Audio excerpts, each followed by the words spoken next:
আমরা তো অনেকভাবেই খেয়েছো, তবে এইভাবে আমড়াটা রান্না করলে অমৃত স্বাদের হবে।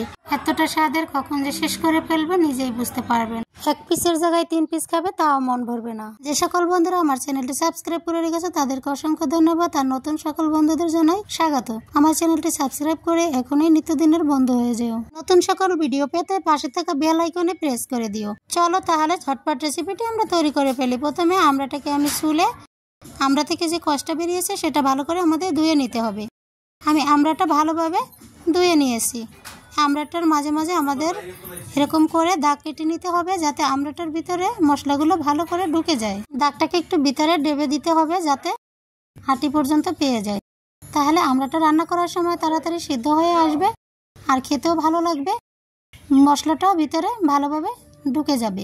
আমি সবগুলো আমরা এভাবে দাগ কেটে নিয়েছি। এখন একটা মশলা তৈরি করে নিতে হবে। এই মশলাটা দিয়েই আমরা আমড়াটা রান্না করে নেব। প্রথমে জিরা দিয়েছি 1 চামচ, কালো সরিষা 1 চামচ, সাদা সরিষা 1 চামচ, আর 1 চামচের মতো আদা, রসুন আর শুকনো মরিচ। এখন একটি পেস্ট তৈরি করে নেব। এই যে আমাদের পেস্টটা তৈরি হয়ে গেছে, আমরা রান্নায় চলে যাব।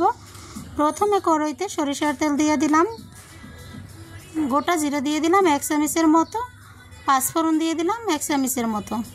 এটাকে হালকা আছে আমাদের ভালো করে ভেজে নিতে হবে, পুড়ে না যায় সেদিকেও খেয়াল রাখতে হবে। জিরা আর 5 ফোড়নটার সেন্টটা দারুণ আসে, এজন্য এটাকে হালকা করে ভেজে দিতে হবে। তৈরি করা পেস্টটাকে এর ভিতরে দিয়ে কষিয়ে নিতে হবে ভালোভাবে। পেস্টটা দিয়ে আমি ভালোভাবে নেড়েচেড়ে এটাকে কষিয়ে নেব।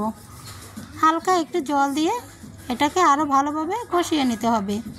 অল্প পরিমাণ জল দিয়েছি, বিট লবণ দিয়ে দিলাম, হলুদের গুঁড়া দিয়ে দিলাম, কাশ্মীরি লঙ্কার গুঁড়া দিয়ে দিলাম। কাশ্মীরি লঙ্কার গুঁড়াটা দিলে কালারটা সুন্দর আসে। শুকনো মরিচের গুঁড়া দিয়েছি 1 চামচ। সবগুলো উপকরণ একসাথে করে নেড়ে চেড়ে কষিয়ে নিতে হবে। আমার মশলাটা জলটা সম্পূর্ণ শুকিয়ে আসবে, তখন মশলাটা কষানো হয়েছে বুঝে নিতে হবে। মশলাটা ভালো করে আমি কষিয়ে নিয়েছি। যত কষাবে ততই এটা আঠালো হয়ে আসবে, তখনই বুঝে নিতে হবে যে মশলাটা আমাদের কষানো হয়ে গেছে। মশলাটা দেখো আগের থেকে অনেকটা আঠালো হয়ে আসছে।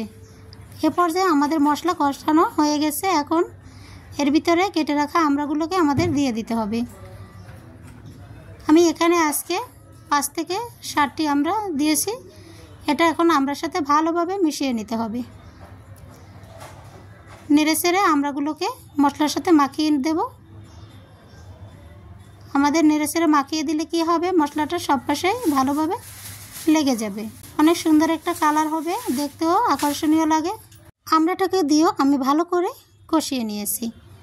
এখন এটা রান্না করার জন্য আমাদের জল দিয়ে দিতে হবে। বেশি দেওয়ার দরকার নেই, আমড়াটা যাতে ভেজা ভেজা থাকে সে পর্যায়ে আমাদের জলটা দিতে হবে, আমড়াটা সিদ্ধ হয়ে আসে। এই সম্পূর্ণ জলটা আমরা আমড়ার সাথেই টানিয়ে দেব। এখন অ্যাড করে দেব 2 টেবিল চামচ চিনি। চিনিটাকে দিয়েও আমড়াটা আমি নেড়ে চেড়ে দিয়েছি। আর রান্না করার সময় আমড়াটা উল্টিয়ে পাল্টিয়ে দিতে হবে। আমড়াটা বড় সাইজের, তাই মশলাটা যাতে ভালো করে চারপাশে ঢুকে সেদ্ধ হয়ে আসে সেজন্য নেড়ে চেড়ে দিতে হবে। আমি যতক্ষণ আমড়াটা রান্না করতেছিলাম আমড়াটা কিন্তু নেড়ে চেড়ে দিয়েছি, সব পাশ উল্টিয়ে পাল্টিয়ে দিয়েছি যাতে করে ভালোভাবে মশলাগুলো এর ভিতরে ঢুকে যায়। আমড়া প্রায় আমার সেদ্ধ হয়ে আসছে, ঝোলটা ঘন হয়ে যাবে। আমড়াটাকে 10 থেকে 15 মিনিটের মতো হাই আছে আমি রান্না করে নিয়েছি। আমড়াটা আমার সম্পূর্ণভাবে রান্না হয়ে গেছে, জলটা টেনে গেছে।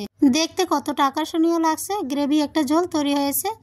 এই ঝোলটা কতটা সুস্বাদু তা না খেলে বোঝাই যাবে না, আর আমড়াটাও তার থেকেও মধুর লাগে। আমি এটাকে এখন পরিবেশন করে দিয়েছি। এই রেসিপিটা একবার যদি তৈরি করে খাও দেখবে আবার তৈরি করতে মন চাবে।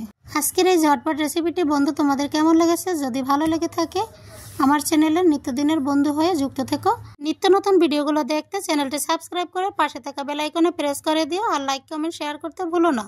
আবার দেখা হবে তোমাদের সাথে অন্য এক নতুন রেসিপিতে। সবাই ভালো থেকো।